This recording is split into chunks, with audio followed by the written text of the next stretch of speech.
अस्सलाम वालेकुम ना प्रॉपर्टी ड्राइव में एक नए एपिसोड के साथ आज हम नई डिस्कशन करने लगे हैं। मेरे पास डेली जी रियल लाइफ सिनेरियोस होते हैं। लोग मुझसे डिस्कशन करते हैं इन्वेस्टमेंट के हवाले से, घर ख़रीदने के हवाले से, प्लॉट्स के बारे में और रिटर्न ऑन इन्वेस्टमेंट में। सबसे ज़्यादा अहम चीज़ ही रिटर्न ऑन इन्वेस्टमेंट समझी जाती है, जो कि इस वक्त हमारी सोसाइटी में अगर आप देख लें, लोग कहीं पे भी अगर थोड़े बहुत पैसे हैं, कैपिटल है, उसको कहीं इन्वेस्ट करना चाहते हैं तो उससे बहुत ज़्यादा पैसा कमाने की उम्मीद रखते हैं।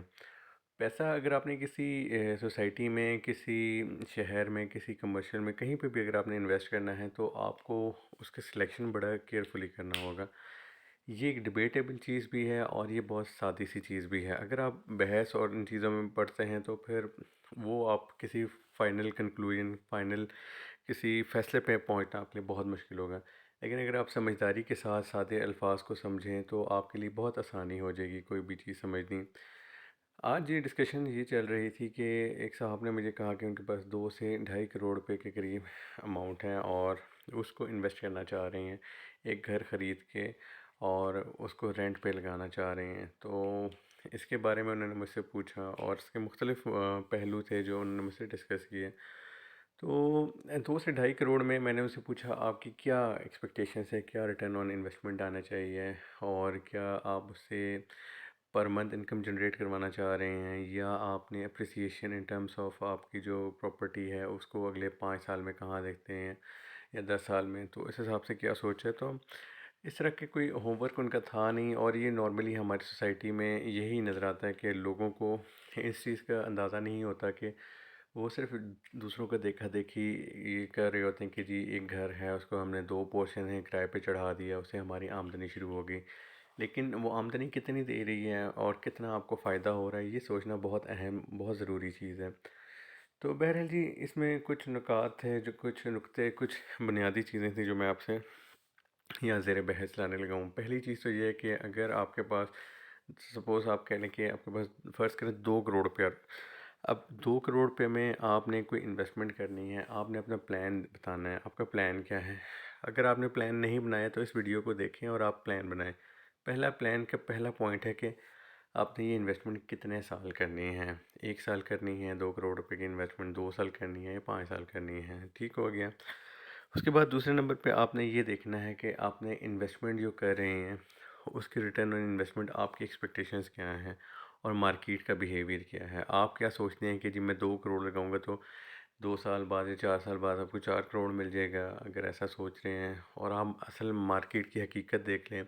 आप अगर जिस तरह घर ख़रीदना आप चाह रहे हैं तो घर, या अगर आप कोई जैसे कहते हैं ना कि इन्वेस्टमेंट कर रहे हैं इस हिसाब से कि जी मैं 2 करोड़ का घर ख़रीद लेता हूँ, उसको मैं किराए पे चढ़ाता हूँ, अगले 5 साल का किराया आप उसका देख लें कि कितना किराया आपको आ रहा है। आप उसको एक कागज़ पे लिख लें और 5 साल की आपने उसमें रेंट की वैल्यू कितनी बढ़ रही है वो लिख लें।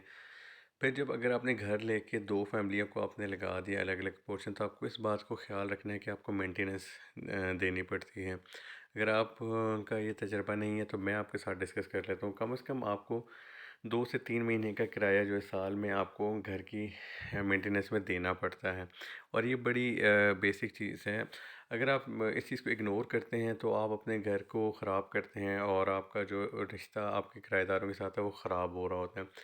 तो बताने का जी मकसद ये है कि अगर आप लाख रुपया कोई आपको, या 70,000 रुपया अगर आपको फ़र्ज़ कर लें आपको किराया आना शुरू हो गया 2 करोड़ की इन्वेस्टमेंट, 70,000 रुपया महीना अगर आता है, तो अब आपने ये देखना है कि साल में कितने आपने पैसे कमाए। 8,40,000 अगर अगर आपको मिलते हैं, सीधा सा मैथ्स करते हैं, ठीक हो गया। उसमें अगर आपको मेंटेनेंस की बात की जाए तो बिल्कुल जनाब, घर ख़राब हो जाता है, उसको रिपेयर की ज़रूरत है। मोटर की ख़राब होने से लेके आपकी दीवारों के ख़राब होने से, आपके जितने दरवाज़ों से, हर चीज़, जो चीज़ जिस पे नज़र दौड़ाएंगे आपको उसकी मेंटेनेंस चाहिए। उस पे आपने जो कमाया है 8,40,000 में से तकरीबन साल का 2 लाख रुपए आपने उसकी मेंटेनेंस पे लगा देना है। इसके अलावा बहुत सारे मैटर्स इस तरह के होते हैं कि जो जिसको आपने घर किराए पे दिया होता है वो उस तरीके से, प्रोफेशनल तरीके से आपके साथ नहीं बिहेव करता है। प्रोफेशनल कहने का मकसद है कि अगर आपने ये इन्वेस्टमेंट कहीं दुकान या कहीं फ्लैट में या किसी बिज़नेस उसमें लगाए हो, जैसे कि आपने किसी शॉपिंग मॉल में कोई शॉप ले ली हो, या अगर आपने कोई कमर्शियल में किसी मरकज़ में जाके आपने कोई शॉप ले ली हो, तो वो जो दुकानदार से किराया आपको आ रहा होगा उसमें आपकी कोई मेंटेनेंस नहीं होगी। लेकिन जो दुकानदार है वो प्रोफेशनल होगा, वो आपको उस तरीके से तंग नहीं करेगा कि टाइम टू टाइम आपको जी किराया देगा, हर चीज़ आपको टेंशन फ्री हो जाएगी। जबकि घर की बात करें तो यहाँ कहानी मुख्तलिफ है। बहरहाल, उनकी जो 2 करोड़ रुपए की साहब की कहानी सुना रहा था, मैं उसको आगे बढ़ाता हूँ ताकि हम इस किसी कंक्लूजन की किसी एक फ़ैसले की तरफ पहुँच सकें।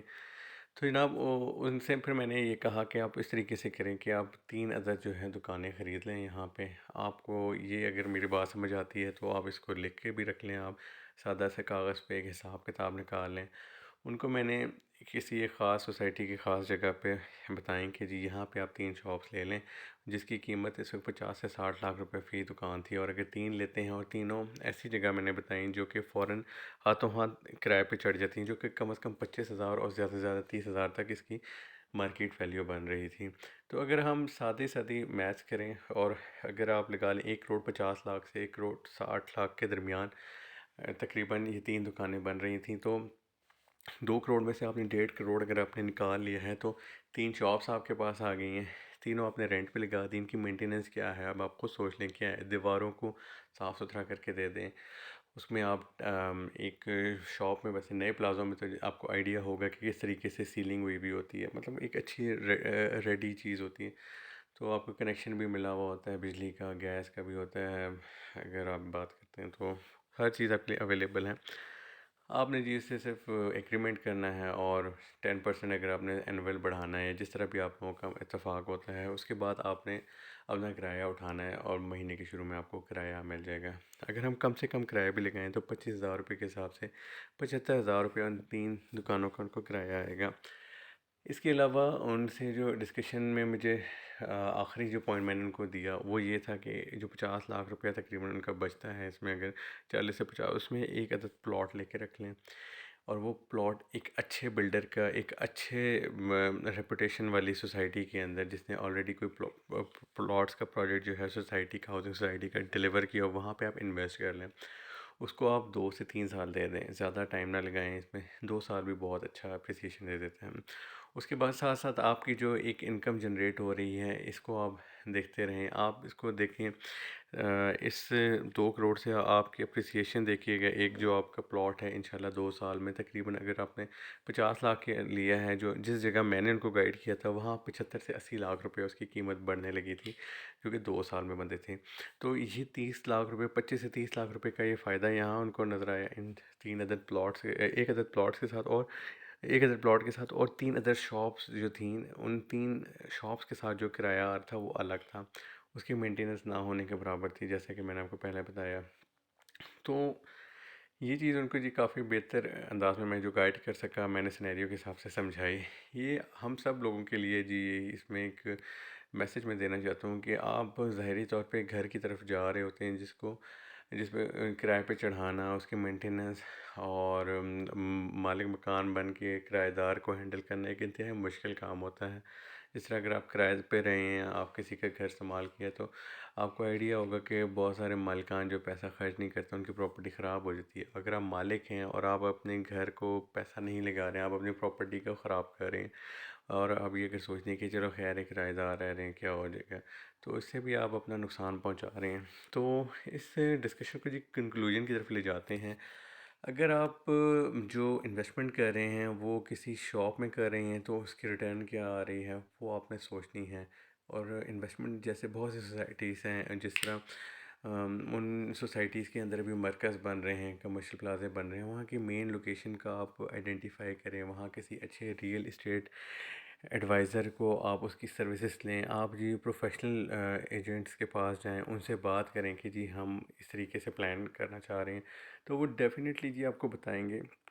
और उनकी वर्किंग हुई होगी कि जी किस मरकज़ में कितनी आबादी उसके करीब है, कितने लोग आते हैं, और मुस्तकबिल में कितनी आबादी बढ़ेगी और कितने लोग आएंगे, इसकी कीमत कितनी बढ़ेगी। अगर वो 3 दुकानें साहब ने 3 ले ली 50 लाख की, तो 2 से 3 साल बाद उसकी अप्रिसिएशन जो एक्सपेक्टेड नज़र आ रही थी वो तकरीबन 15 से 20 लाख रुपए फ़ी दुकान कम अज़ कम नज़र आ रही थी, जो बहुत ऑब्वियस थी।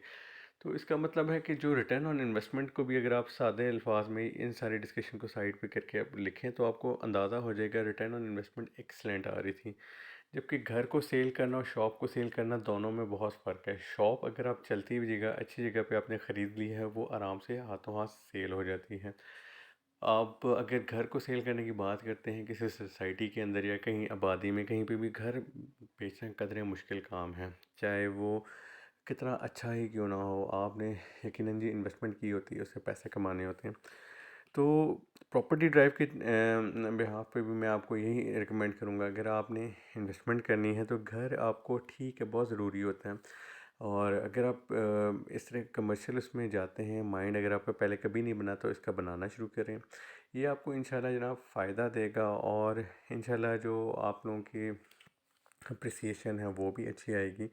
और रिटर्न ऑन इन्वेस्टमेंट के अलावा आप लोगों को जो चीज़ समझ आएगी वो ये है कि कमर्शियल में एक फिर एक बहुत बड़ा एक आप समझ लें मैदान है जिसमें आप इन्वेस्टमेंट करते चले जाएंगे इंशाल्लाह। वो आगे कैसे बढ़ाने हैं इंशाल्लाह जी अगले वीडियो में मैं आपको ज़रूर डिस्कस करूँगा। अपना ख्याल रखिएगा। बहुत शुक्रिया जी। अल्लाह हाफ़िज़।